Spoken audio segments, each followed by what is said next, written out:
governança é uma das bases das instituições no século XXI. Caberá à gestão desenvolver instrumentos efetivos para que as práticas institucionais éticas orientem decisões de negócios e sejam assumidas individual e coletivamente. Nossa entrevista é com a consultora em cultura de integridade, Cláudia Pita Pinheiro. Seja bem-vinda, Cláudia, aqui aos estúdios da TV Abrap. A primeira questão: qual é a primeira preocupação, o pontapé inicial para implantar um sistema, uma conduta de integridade nas organizações? Talvez o primeiro mais importante seja o autêntico compromisso da alta liderança com essa cultura, né? Depois você trabalha também processos e regras, você trabalha atitudes simbólicas, né? O próprio exemplo da liderança é uma delas, mas o compromisso, o engajamento da liderança nessa mudança, nesse aperfeiçoamento da cultura é o pilar fundamental, vamos dizer assim. Quando há um desvio de ética, um desvio de conduta numa organização, quais são os impactos causados? Olha, eles variam num espectro muito amplo. Eles podem ser simplesmente financeiros, eles podem ser reputacionais, foi o que a gente tratou mais no nosso painel.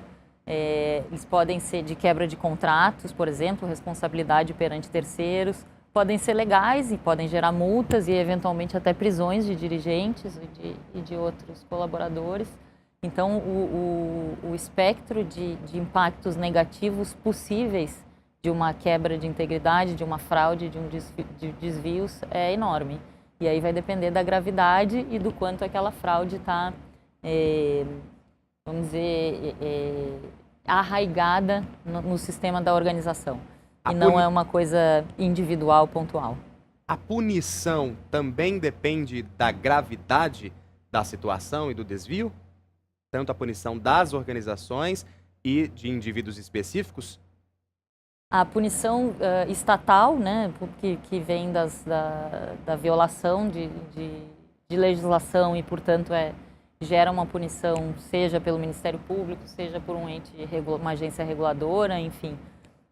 A punição pública, sim, ela leva em consideração vários elementos, né, agravantes e atenuantes, e para definir a dimensão da penalidade.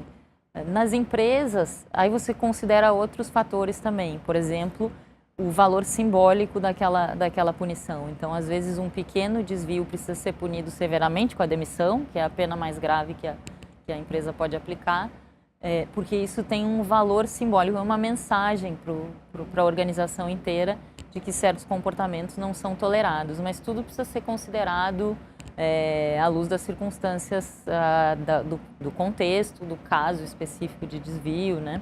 A gente precisa ter muito bom senso também no tratamento desses temas. Não podemos nem pecar por falta, mas também não por excesso. Por excesso. E a reputação das organizações, como é que fica depois de um caso de desvio? Em casos graves, como esses que a gente tem assistido, né, que são sistêmicos e endêmicos, a reputação vai para o lixo. Não tem como recuperar. Tem como recuperar, mas o trabalho de recuperação é árduo, né? E não é só um trabalho de relações públicas, não é só trabalhar a imagem, você realmente precisa trabalhar a integridade no dia a dia da empresa. Então, ela precisa mudar por dentro e mostrar para fora. Então, a quantidade de iniciativas que você precisa conduzir concomitantemente para fazer esse resgate de reputação, né? Tirar a empresa de uma crise de reputação é grande, é complexa. Não é um trabalho fácil, muito mais fácil é prevenir, né? Para não haver esse desvio Exatamente. de ética e de boa conduta.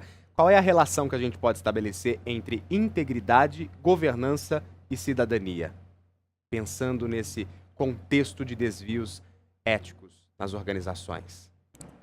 A gente tem falado muito, e é natural que num evento como esse a gente enfoque muito na integridade dos agentes econômicos, né? Então, das empresas, das entidades de previdência complementar, de investidores, né? É natural que a gente olhe para o nosso meio.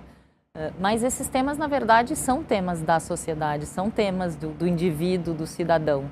Então, os mesmos princípios, né, princípios éticos de responsabilidade social, né, da consideração com o outro, o impacto que as minhas ações causam no outro, são os mesmos princípios que estão na base da boa governança, da integridade das empresas e de uma sociedade civil desenvolvida, íntegra e forte, né, e que, portanto, cobra tanto das empresas quanto do Estado essa mesma postura, esse mesmo incentivo à conduta ética.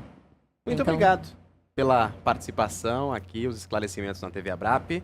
É um prazer. Seja bem-vindo ao Congresso também. É um prazer. Obrigada a Muito vocês. obrigado. Cláudia Pita Pinheiro, ela que é mestra em Direito pela Universidade Federal do Rio Grande do Sul. Muito obrigado, então, mais uma vez, pela participação. Disruptura e o Mundo no Novo Século. TV Abrap, no 39º Congresso.